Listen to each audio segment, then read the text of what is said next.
My vision was blurry. Only for a second did any light reach my eyes, before I slowly drifted off into my drugged-up, colorful conscience. My first words were to my dad, asking him what happened. He didn't say much, just that I had an accident. With an oblivious acceptance, I drifted off once again. I spent the next 2 weeks in my hospital bed, going on adventures, befriending dragons, and meeting skeletons in my own mind. I don't remember it, but whoever was there got to experience these deep, sometimes funny stories with me. I woke up looking like a middle school science experiment gone wrong. I had 32 staples in my stomach, 6 broken ribs, ruptured liver, punctured lung, 2 brain bleeds, and 15 stitches in my forehead. As time went by, I became more aware of my surroundings. But this meant the days became longer and the nights got harder. There was a constant beeping, and to me, in my delirious state, I imagined mosquitoes endlessly buzzing around my head. After leaving hospital, I spent a month in my house recovering. I had all sorts of things going on with me during this time, to waking up at sunrise every morning, to not being able to sleep at night because of a strange pain in my right shoulder. I spent my days inside, sometimes going for 10-minute walks, because that's all I could bear. But to be honest, I was on so many painkillers at this point that everything I've told you could be a lie or something my mind made up to fill the gap. On June 13th, 2020, I was up there, standing on a 5-meter-high ledge, looking down at my friends. All of a sudden, it became just me and my thoughts. My heart was racing. So I counted to 3. 1, 2, 3, and I jumped. But I missed the pool. And I admit, this is not the best idea I've ever had. But while this event created the greatest discomfort I've ever felt, it was that discomfort, that departure from my ordinary life, or anything I've ever felt before, that changed it forever.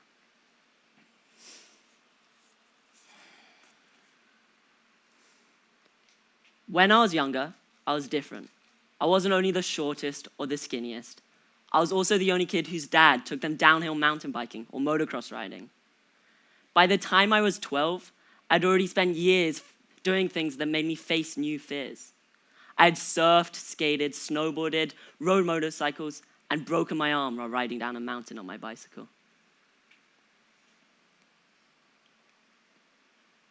Whatever. Oh.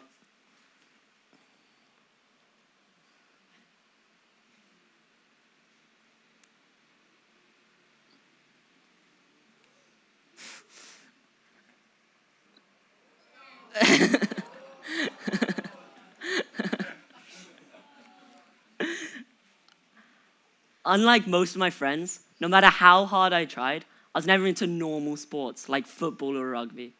I didn't have a team I would go practice with after schools on Mondays and Tuesdays. Instead, I'd spend my days hitting jumps on my mountain bike and inevitably crashing into the dirt. And even though it doesn't sound very appealing to most, I'd get back on my bike and try again. I always looked for new ways to find this feeling. I remember a day at the skate park 6 years ago. It was after school one day. Me and my friends had already been there for a few hours. We'd get changed out of our school uniforms in the train station bathrooms.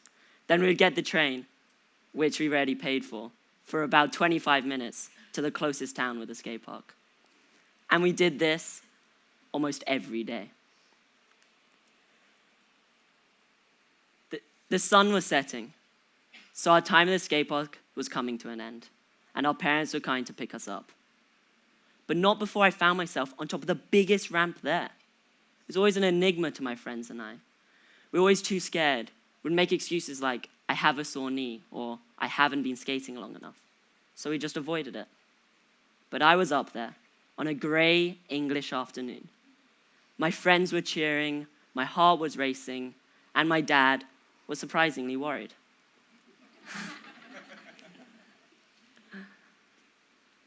All of a sudden, it became just me and my thoughts. So I counted to 3. 1, 2, 3. And I did it. I dropped into that mysterious, scary ramp with relative ease. Little did I know that this Tuesday afternoon would plant the seeds that led me to standing here today. 3 months after my accident, I was back at school with a daunting task ahead. I had to do a year-long project about something, anything, with no boundaries and no outline. And after a few good ideas and lots of bad ones, I came to the realization that it was right there in front of me the whole time. And it was there every time I looked in the mirror. Discomfort leads to growth. Literally. Before June 13th, I was 5'4".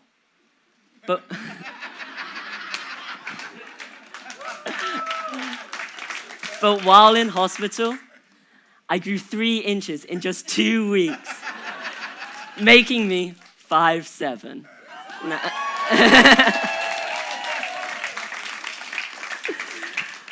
Now I know this still isn't very tall. But this year went from just another school project to a journey of self-discovery and personal growth. As a way to dig deeper into this idea, I set myself various challenges that I thought would be uncomfortable.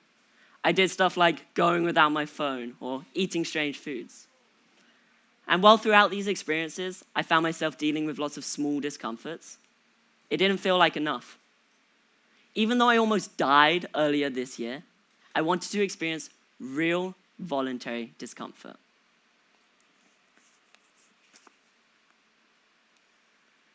Picture yourself as a goldfish, living in a goldfish tank. This tank is very safe. Your goldfish life is limited. You only grow to the size of your very safe goldfish tank. But what if you, the goldfish, put yourself in a much larger ocean, larger tank, like the ocean, for example? Well, then your goldfish life will all of a sudden change drastically. Other fish will be trying to eat you, and food will become scarce. But you will be able to grow as large as the ocean. On April 12th this year, a tropical cyclone hit southern Indonesia and East Timor. The cyclone brought historic flooding, landslides, and 100-mile-per-hour winds. The devastation was immeasurable. One of the places affected by this disaster was Sumba, a small island merely 2 hours away from where I live. I thought to myself, however horrible it sounds, what perfect timing. Now I have a real challenge. The plan was to travel to Sumba with my family friend Aaron, and we'd help out in any way we could, whether it was creating GoFundMes or getting physical and helping to rebuild. For Aaron and I, it was a big trip to go on, with lots of adventures ahead of us, but also lots of dangers. We were going to Sumba, an island we knew nothing about, while it was in the midst of a crisis situation, with no plan, no money, and knew no one there. We jumped in at the deep end without even knowing how to swim. So yeah, I was nervous, and probably wouldn't have gone if it wasn't for my Greenstone. But I went, and what an adventure. The beauty of Sumba blew me away. And by the second day, we were already on a 5-hour journey to the other side of Sumba to donate food to families in need.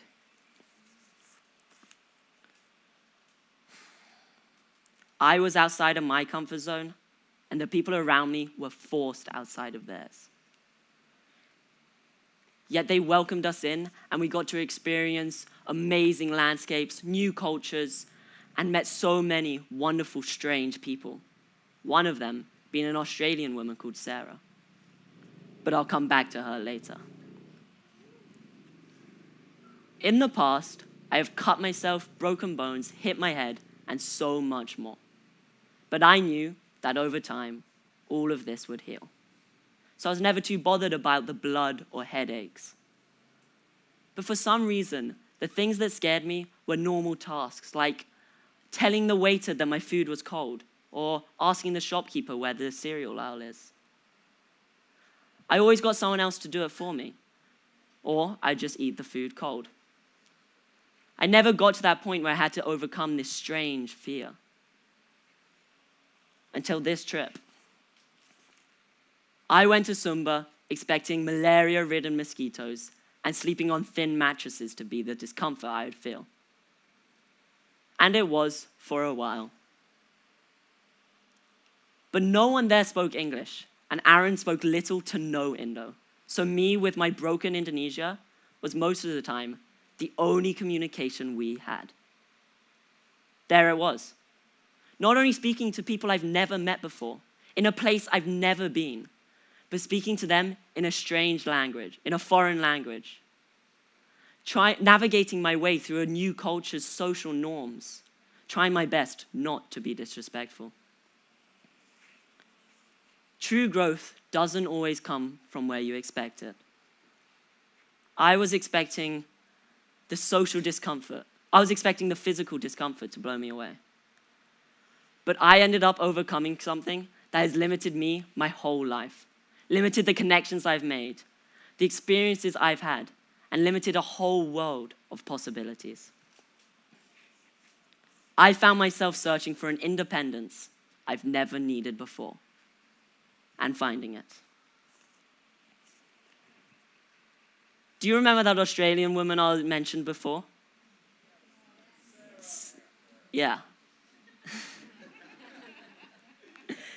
Sarah helped us introduce a pump system to a small town called Pemeti Mahu, meaning to kill the mountain men in Sumbanese.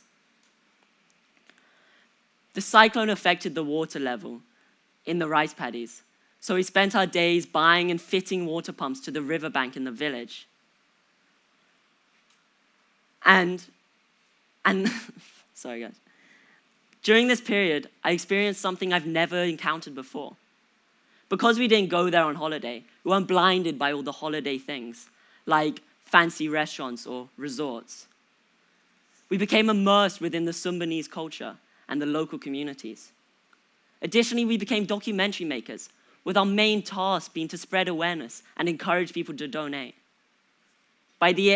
At the beginning of this trip, we left Bali with 15 million rupiah, and by the end of it, we over doubled that.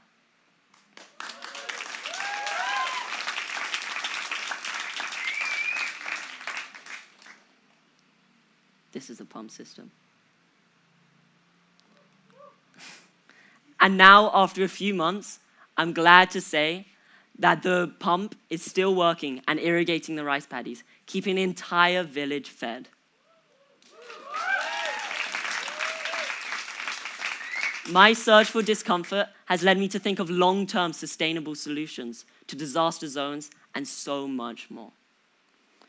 And even though I thought this trip would be uncomfortable and the unknown seemed scary, I had an amazing once-in-a-lifetime experience because I went anyway. I counted to 3 and booked the tickets. And I would do it again in an instant. Researchers have discovered a new gene in the central nervous system that turn themselves on when an organism is placed or places itself in a new situation. These genes code for new proteins, and these proteins are the building blocks to new pathways in our brain.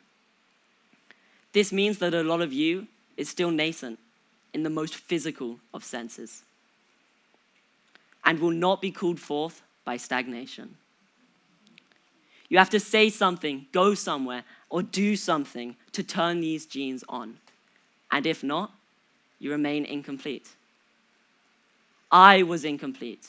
Who here feels incomplete?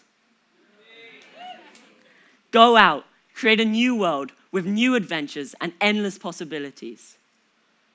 Count to 3. Take that leap. But don't miss the pool.